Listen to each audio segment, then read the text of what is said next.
Hello everyone, welcome to my channel. दोस्तों, मेरे channel में आप सभी का स्वागत है और जो न्यू सब्सक्राइबर हैं उनका हार्दिक अभिनंदन है। दोस्तों, कैसे हैं आप सब? मैं अंकिता जबलपुर से कर रही हूं आप सबका स्वागत। मैंने एक छोटी सी क्लिप ली थी।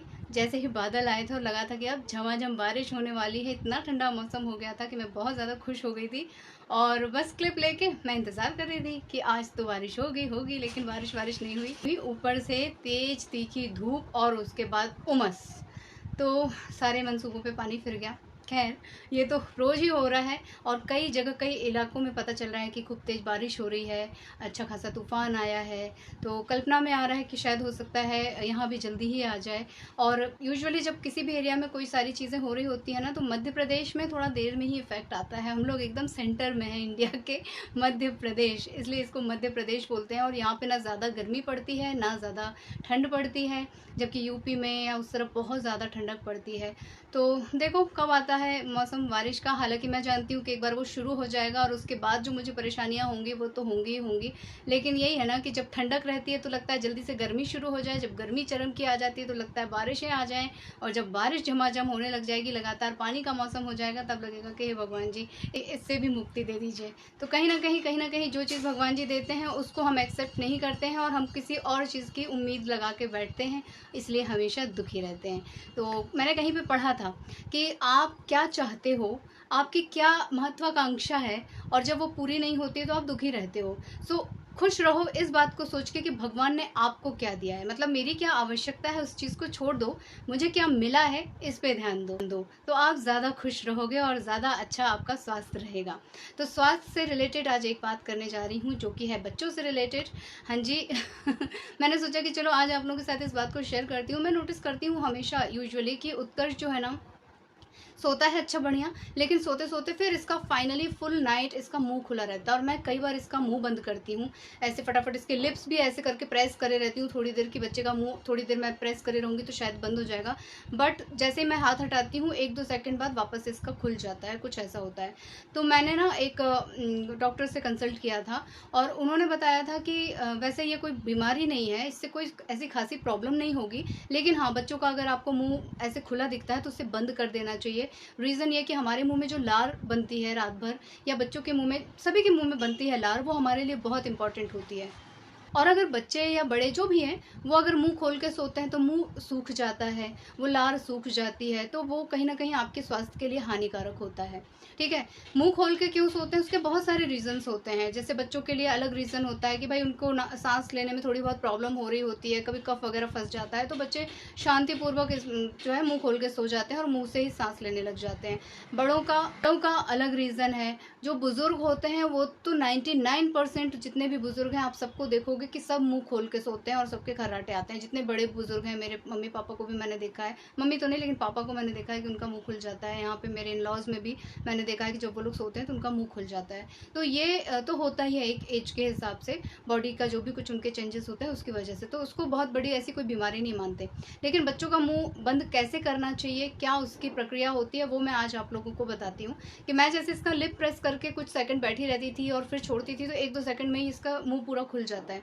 तो बजाय लिप प्रेस करने के सबसे पहले हमें ये जो थ्रोट एरिया है ना, जहाँ पे हमें महसूस होता है कि हमारी टंग कहाँ पे स्थिर है। जब हम सोते हैं तो जीभ हमारी, जब हम बात करते हैं तो सारे ऑर्गन्स से टकराती है, ऊपर तालू से टकराएगी, दांत से टकराएगी, कभी पलटेगी जिससे हम साउंड्स निकालते हैं, वर्ड्स बोलते हैं, है ना।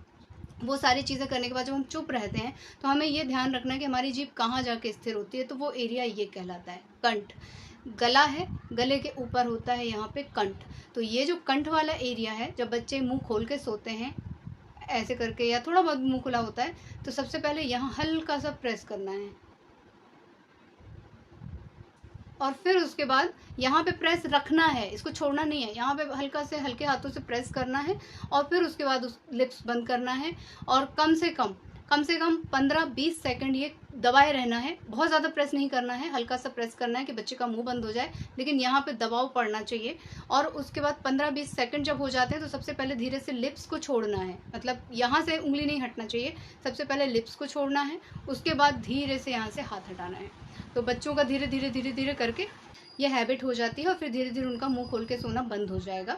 तो हमें ट्राई करना है, जैसे मैं करती हूँ गलती कि सीधे डायरेक्ट उसके लिप प्रेस कर देती हूँ और काफ़ी देर तुरंत खुल जाता है, वैसे ना करते हुए यहाँ कंठ के पास से प्रेस करना है और फिर थोड़ी देर लिप्स को बंद रखना है और फिर उसके बाद पहले लिप्स छोड़ना है, उसके बाद यहाँ से फिंगर हटनी चाहिए।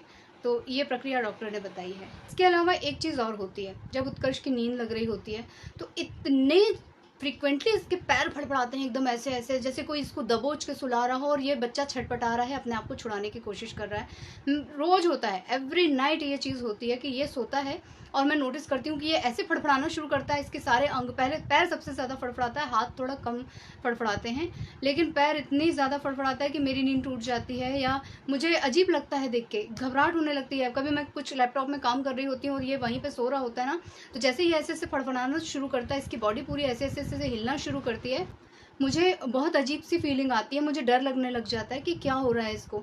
अच्छा, उस टाइम पे मैं अगर इसको ऐसे इसके अगर बगल में लेटी होती हूँ तो मैं इसके पैरों के ऊपर अपने पैर रख देती हूँ, इसके ऊपर अपना हाथ रख लेती हूँ, मुझे लगता है कि शायद डर रहा है, बट ये उसके बाद भी थोड़ा थोड़ा फड़फड़ाता रहता है।